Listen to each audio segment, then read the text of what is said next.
Okay. Ted Stein.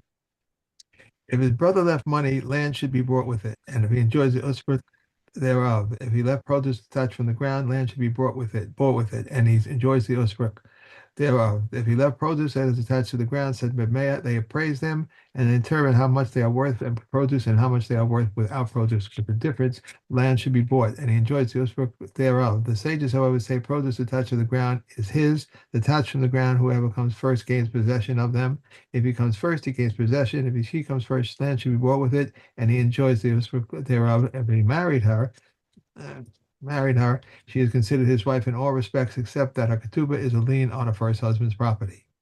He shall not say to her, your ketubah is lying on the table, rather all his property is surety for the ketubah. Likewise, a man shall not say to his wife, your ketubah is lying on the table, rather all his property is surety for her ketubah. If he divorced her, she is entitled only to a ketubah, and if he remarried her, she is like all other women, she is entitled only to a ketubah. If one writes to his wife, I have neither right nor claim to your property, he may nevertheless enjoy the usufruct during her lifetime. If she dies, he inherits her. If so, why did he write to her, I have neither right nor claim to your property? If she sold it or gave it away, the act is valid. If he wrote to her, I have neither right nor claim to your property or usufruct, then does not enjoy the usufruct during her lifetime, but if he dies, he inherits her. Rabbi Yehuda says he always may always enjoy the usufruct of the produce unless he writes to her, I have neither right nor claim to your property or its produce or the usufruct of its produce forever. If he wrote to her, I have neither right nor claim to your property or its produce, so the usufruct of its produce during her lifetime and after your death, he does not enjoy the usufruct during her lifetime, and if she dies, he does not inherit her. Rabbi Simon ben Gamliel says if she dies, he inherits her because he has stipulated on what is written in the Torah, and whoever stipulates on what is written in the Torah, his stipulation is void. Okay. Okay.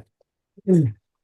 All right. Misha Mace, V'hiniach Isha Balchov the Yorshin. So now we're entering the topic of how to deal with with the estate when there are lots of claimants on the estate. Okay. So our players over here is the husband obviously has Yorshim. He's always got a Yorshim unless he's a ger. Uh, Okay. And he's also got um, and he's and he's also got a wife who has a kasuba on him, and he's also got creditors. Okay, so those are our three players. We've got Yorshim, a wife, and a creditor. and also it says here, and heirs. It says also heirs. That's right, Yorshim or heirs. Okay, right, okay. Yeah. Okay. Vahaya lo pikadon o milva diadacherim. But there was somebody else who was holding on to property of his. Either it was a picadon, or he or he lent somebody else money who had to give it back to the estate. So now it's in the hands of somebody else. So now the person who's got the money comes to his Rav and asks Asaya, look, I've got some money belonging to this dude who just died. Who do I give it to? And if you ask Rabbi Tarfon says, Yinasnu lakoshel shebahin. It must be given to the weakest of them. Interesting approach. And the Gemara debates like what does Rabbi Tarfon mean by the weakest of them? He's not talking about the physically weakest, that's obvious, but what we're talking about, who's got the weakest claim. In other words, who's got the latest dated loan document. And he's saying it seems like there's a midas harachamim that Rabbi Tarfon is saying over here, that since it's not in anyone's hands, and obviously the person with the earliest date has got the strongest claim, whether the kasuba or the loan or whatever, whoever's got the latest date has got the earliest date has got the strongest claim, and Rabbi Tarfon is saying no, let's give it to the person who's going to get most stiffed by the fact that he's died, and therefore or there's another opinion in the Gemara that he says always the woman is the weakest, the widow, because she typically doesn't go looking out for what her husband's landed properties are, and therefore she's most at risk of not getting what's due to her. So this is Rabbi Tarfon's opinion. Give it to the weakest claim. Rabbi Akiva says, what the heck, you don't do that. Ein merachim in medin. We never take a case of in Beis Din and say, oh, ach shame, a poor person, let's give them something extra. We just don't do that. That's not din. It's not the place. Ela yinasnu liyorshin. Give it to the yorshim. Why? Because because all husband's property automatically belongs to the Yorshim. Yeah. Um, shekulan trichin shavua. Everyone else needs to swear that they did not already claim.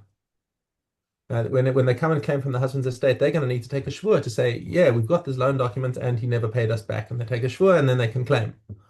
Okay. But Eina Yorshim trichin shvua, they're automatic. They get their father's property automatically, and so there's no and there would be no shvua. So therefore, it says Rabbi Akiva, give it to the Yorshim and let the creditors come and claim from the Yorshim from the estate. Okay. Okay. Um, a similar case. Hinech peros tlushin min hakarka. He died and he had a whole bunch of produce that had already been harvested, or it had windfalls, whatever. There are lots of ways we could have this. It's separated from the ground. Kol hakodem zacha behen. So this the commentary explains is the opinion of Rabbi Tarfon, um, who says whoever comes, let them grab and keep it as security. So if the wife comes, she can grab the payros. If the creditor comes, he can grab the payros. If the Yorshim want, they can come and grab it and make sure that the other two don't get it. Okay. Zach sa isha yosem kesubos ubal chov yosem al chovo. What happens if let's take the case of the woman. She arrives there first. She grabs a whole bunch of payros, and it turns out that her payros is worth way more than 200 zuz. Okay, so now so Rabbi Tarfon is arguing that she's entitled to the first 200 zuz, but now she's holding on um Right. to the extra. And what does she do with the extra? Because she's obviously got to repay that. Hamosa Rabbi Tarfon Omer Yinaslu Lakoshel Shebahin. Just like in the previous mission, he says he goes give it to the person who's got the weakest claim. So let's say there are multiple creditors, whoever's got the latest dated document. Okay. Rabbi Akiva Omer Ein Merachim B'din. No such thing. You never take Merachim in a din. Ela Yinatinu La Yorshim. And the commentaries explain that he's not just talking about the excess. Rabbi Akiva disputes this whole thing that Rabbi Tarfon has said up until now. They can't just go and seize it. It doesn't matter where the property is. The property automatically belongs to the Yorshim. It doesn't. They don't have to physically grab it. Right. Right. Whatever the husband, whatever the father or husband or whatever owned is automatically property of the Yorshim. You know, that's look the Yorshim give back everything. He says to the woman who grabbed all the parrots, give back everything, and now come to Beis Din, take a shvua that you've never claimed your kesubah from him, and that you shekulam tzrichin shvua ve'ein hayorshim tzrichin shvua. Okay, so same opinion as the previous Mishnah, but showing an even stronger side that even if they've already seized property, they must return it. Okay, Hamoshiv es ishto chenvanis. Now, um, while we're talking about Shavuos, uh, a man takes his wife and appoints her to be administrator over his shop. Okay, or shemina apatropa, or he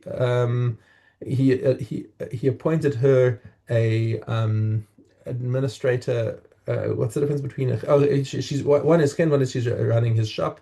Apatropa means that she's running his finances. Hare ze mashbi'a kol zman sheyirtze.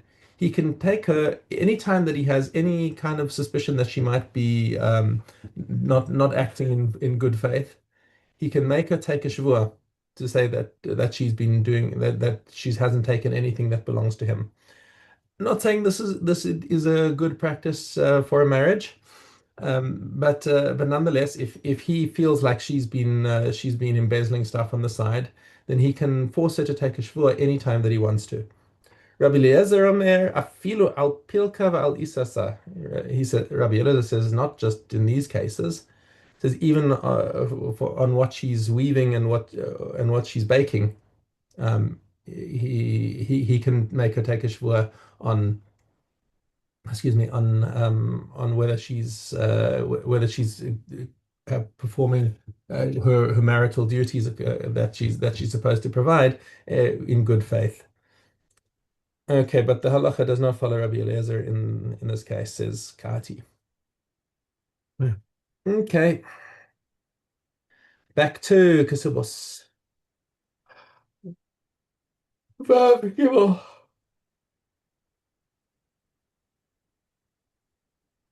Okay, if she agreed to bring him 1,000 dinners, responding to this, he must contract to give her 1,500 zuz. But corresponding to a pair of praise goods, he contracts to give her a fifth less. Goods praised for 100, which are worth 100, is nothing but 100. Goods appraised for 100, she's given 30 salam, and a dinner at 400, she gives 500. Whatever the groom contracts, he contracts less a fifth. If one marries off his daughter without specifying, he should not give her less than 50 zuz. If he agreed to take her in unprovided, the husband cannot say, when I take her into my house, I will clothe her with my clothing. Rather, he must clothe her while she is still in her father's house. Likewise, if one marries off an orphan, he may not give her less than 50 zuz. If there is sufficient in the coffer, they provide her according to the honor due her. An orphan who is married off by her mother or her brothers So or that's with. it. That's it. We're done. Did I finish already? Yeah, you finished. Oh, okay. Sorry. I put this over here. I thought I did too. Okay. Okay, there we go. Here vamos, Yud Gimel base. Who is the minor wife who must refuse? Anyone whose mother or brothers gave her in marriage with her consent. If they gave her in marriage without her consent, she does not need to refuse. But Kanina Benedictino says any child who is unable to guard her betrothal object need not refuse. But Elias says a minor's act is void. It is as if she has been seduced. A Yisrael's daughter married to a Kohen may not eat truma, and a Kohen's daughter married to a Yisrael may eat truma. Reb Eliezer ben Yaakov says whenever she stayed for the husband, whenever she stayed for the husband, she is considered like his wife. But whenever she did not stay for the husband, she is not considered his wife. If a girl refuses her husband, he is permitted to marry her relatives. She is permitted to marry his relatives, and she is not qualified for the priesthood. If he gave her a bill of divorce, he is prohibited from marrying her relatives. She is prohibited from marrying his relatives, and she is disqualified from the priesthood. If he divorced her and remarried her, and then she refused and married another and was widowed or divorced, she may remarry him. If she refused him and he remarried her, then he divorced her and married another and was widowed or divorced, she may not remarry him. This is the rule. In the case of divorce after refusal, she is forbidden to remarry him. In the case of refusal after divorce, she is permitted to remarry him. Okay. Okay. And Meitzah, Aleph Test.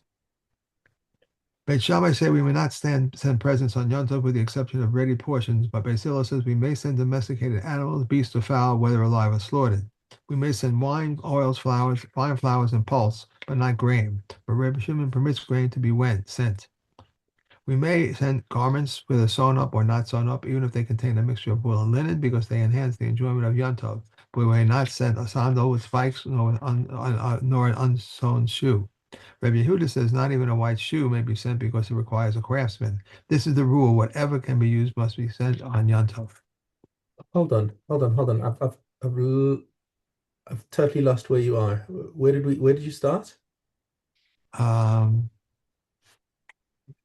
and we send garments up. That's not. Did I skip a page or something? I think you may have. Because I don't see anything here of the sandals. We should have started on base, right? Base, base, base. Yeah. Did you do that one? I, I don't know because I moved my stuff, so my base. So here it is. Um, when it falls into the Shabbat, but Beit Shammai says we must invert everything before Shabbos. That's the one you want? Yeah. Okay. But Beis Hillel says utensils must be immersed before the Sabbath, but a person may immerse himself on the Sabbath. They agree that we make the waters contiguous to the waters of the mikveh in a stone utensil in order to cleanse them, but we should not immerse the water in a wooden container. We may immerse two utensils from one purpose to another and from one group to another. Beit Shammai says we may bring peace offerings on Yom Tov, yet we may not lean on them. Then but we may not bring burnt offerings. But Basil says we may bring both peace and burnt offerings, and we may lean on them. Okay. Okay, that's it. Okay. Shumos. Okay. Okay. Let's see. I have Yud Aleph test, right? Yud. We're in, Yud, Yud. yeah, Okay. it's the last Mishnah, correct. One may handle Shemin Sefer in the synagogues, houses of study, and dark alleys, and for the sick, with the permission of a priest. If the daughter of a non-priest who marries a priest frequents her father's house, the father may kindle with her permission. One may kindle in a house where there is a feast, but not in a house of mourning. So says Rabbi Yehuda, but Rabbi Yossi says in a house of mourning, but not in a house where there is a feast. Reb Meir forbids it in either place, and Reb Shimon permits it in either place. Okay. Adrian Allah Maseches Chumas. Have you got masters out? Right here, right here. Right. Awesome. They establish a general rule regarding mythras. Whatever is food and is guarded and grows from the soil is liable to mythras. And they establish another general rule. Whatever is food at the beginning and is food at the conclusion, even though he keeps it to increase the food, is liable, whether small or large. But whatever is not food at the beginning, but is food at the conclusion, is not liable until it becomes food. When do fruits become liable for mythras? Figs when they reach the bochal stage, grapes and wild grapes at their incipient maturity, sumac and mulberries when they become red, and all the red fruits when they become red. Pomegranates when they soften, dates when they swell, peaches when they grow veins, nuts when they form a store. And Rabbi Huda says nuts and almonds when their skin has been formed. Okay. Ohalos. Okay. Yeah. Oh, okay.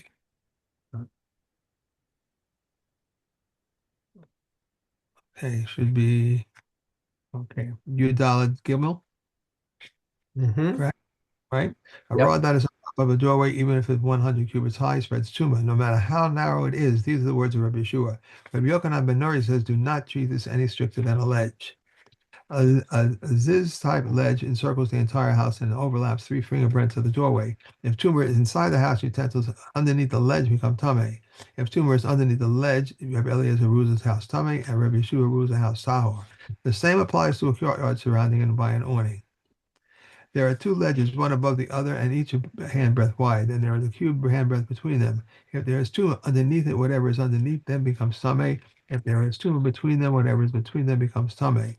If there is 2 above, whatever is directly above it or up to the sky becomes tame. If the upper one extends beyond the lower one, by a handbreadth, and tumor is underneath or between them, whatever is underneath or between them becomes tame. If there is much tumor above them, directly above it or up to the sky becomes tame. If the upper one extends beyond on the lower one by less than a handbreadth, and tumor is underneath them, whatever is underneath them or between them becomes tame.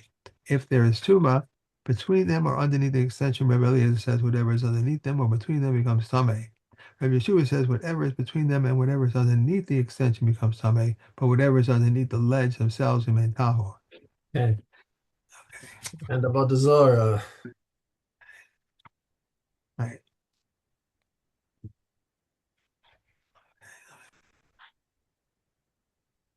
Okay, we have Pei Dalad Aleph.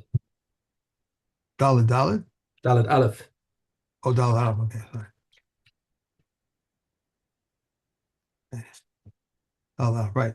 Rabbi Yishmael says 3 stones, one next to the other, lying next to the markerless, are prohibited, but 2 are permitted. But the comments say those which appear to be with it are prohibited, but those which do not appear to be with it are permitted. If one found on top of its cloths or a garment or utensils, they're permitted. But if he found vines of grapes or wreaths of grain stalks, they're prohibited. Or wines or oils, flowers, they're prohibited. Or anything the likes of which are brought on the temple altar are prohibited. If an idol has a garden or a bath, one may benefit from them without consideration, but one may not benefit from them for consideration. If it belongs to it and to others, one may benefit from them with or without consideration. Okay. All right. Okay. Good. Alrighty. A good and Chodesh. Good Kodesh, good Kodesh. No siren tonight. This was Baruch good. Hashem. So good Baruch night. Hashem. Have a great day. I think good Kodesh. Okay. Thank you. Bye.